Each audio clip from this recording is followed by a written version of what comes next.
নিপার শাশুড়ি নিপার ঘরে এসে আচমকা ওর চুলের মুঠি ধরে বলল, ফালতু ছেলে মেয়ে, আমার ছেলের ঘাড়ে বসে বসে খাচ্ছিস আর সারা দিন ঘরে মোবাইল নিয়ে পড়ে রয়েছিস। সংসারের একটা কাজও তো ঠিকমতো করতে দেখি না কোনো সময়। আমাকে দিয়ে খাটিয়ে খাটিয়ে সমস্ত কাজ হাসিল করিস।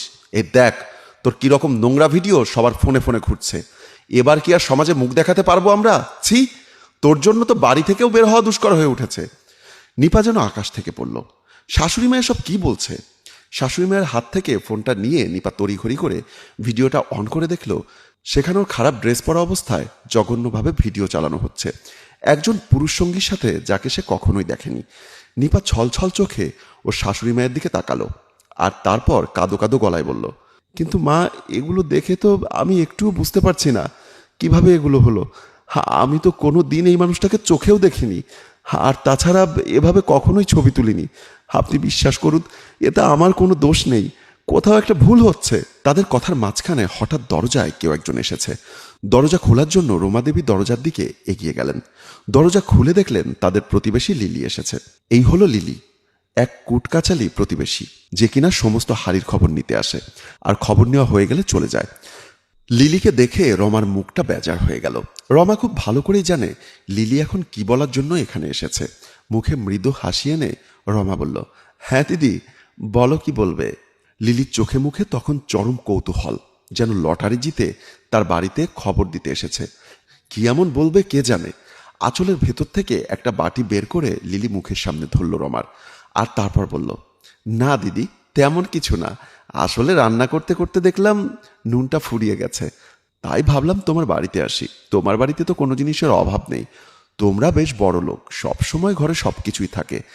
একটু নুন চাইতে এসেছিলাম, তাই বাটি ভর্তি করে একটু নুন দাও, আমি চলে যাব। ও আচ্ছা, ঠিক আছে, বাটিটা দাও, আমি তোমার বাটিতে নুন ভরে দিচ্ছি। লিলি বাটিটা রমার দিকে এগিয়ে দিতে দিতে বলল, ভর্তি করে দিতে হবে না, একটু দিলেই হবে। তরকারি হয়ে গেলে তোমাকে বরং একটু খাইয়ে যাব। তা তোমার বৌমা কোথায়, রান্না করছে বুঝি? রমাদেবীর বুকটা এবার বেশ আটকে উঠল, কারণ বৌমার কথা যখন উঠেছে তখন নিশ্চয়ই সব খবর নিয়েই তবেই সেই বাড়িতে নুন চাওয়ার বাহানায় এসেছে। আসলে নুন নেওয়াটা তার কাছে সামান্য কিছু, আসল খবর তো বৌমায়ের খবর নেওয়া।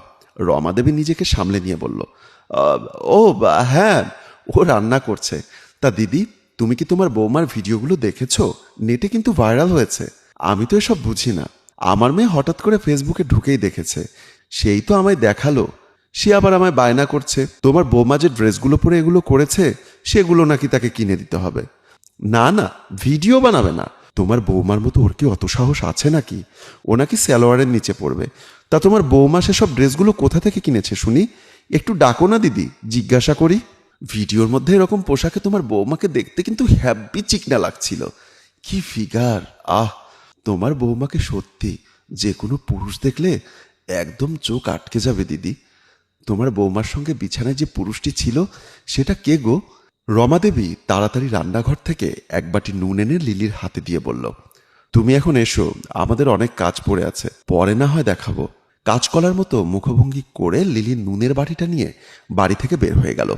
রমাদেবী ভাবলেন বেঁচে গেছে এই মহিলার হাত থেকে, যত তাড়াতাড়ি রক্ষা পাওয়া যায় ততই ভালো। উনি আবার নিজের বৌমার কাছে গিয়ে বললেন, তুমি দেখতে পাচ্ছ পাড়াতে কি অবস্থা? সবাই যেন আমাদেরকে নিয়ে সমালোচনা করছে। একজন তো বাড়িও চলে এসেছিল। এবার কি করে সমাজে মুখ দেখাবে তুমি বলো? এরপরে তো আমার গলায় দড়ি দিয়ে মরতে হবে।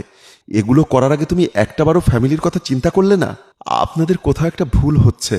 এই ভিডিওগুলোতে আমাকে দেখানো হচ্ছে ঠিকই, কিন্তু এরকম ভিডিও ভাইরাল হবার তো কোনো কারণই ছিল না। কিছুক্ষণ পর অফিস থেকে নিহার ফোন করে বলল, আজ বাড়িতে তার অফিসের বস জাহির সাহেব আসবেন কিছু ইম্পর্টেন্ট মিটিংয়ের জন্য। ফোনটা রেখে দিয়ে নিপা আর ওর শাশুড়ি মিলে রান্নাবান্না শুরু করলো, কারণ কিছুক্ষণ পর নিহার ফিরবে। রান্না শেষ করে নিপা ডাইনিং টেবিলে সমস্ত খাবার গুছিয়ে রাখলো। সেই মুহূর্তে এসে পৌঁছালো নিহার আর ওর অফিসের বস জাহির সাহেব। জাহির সাহেব এর আগে অনেকবার ওদের বাড়িতে এসেছে। এই মানুষটাকে একদমই ভালো লাগে না নিপার, কারণ মানুষটার চোখের চাহনি মোটেও ভালো নয়। স্যার, আপনি বরং এখানে বসুন, আমি আপনার জন্য জলখাবারের ব্যবস্থা করছি। নিহার রান্নাঘরে যেতেই নিপা জলখাবার রেডি করে এদিকে নিয়ে আসছিল। খাবার হাতে নিপাকে সামনে দাঁড়িয়ে থাকতে দেখে জহির সাহেব কেমন যেন আপাদমস্তক নিপাকে ঘুরে ঘুরে দেখতে লাগলো। কোমরের ভাঁজ আর বুকের খাঁজ দেখতে যেন জহির সাহেব ভীষণ চোখটা ছেঁকে নিচ্ছেন।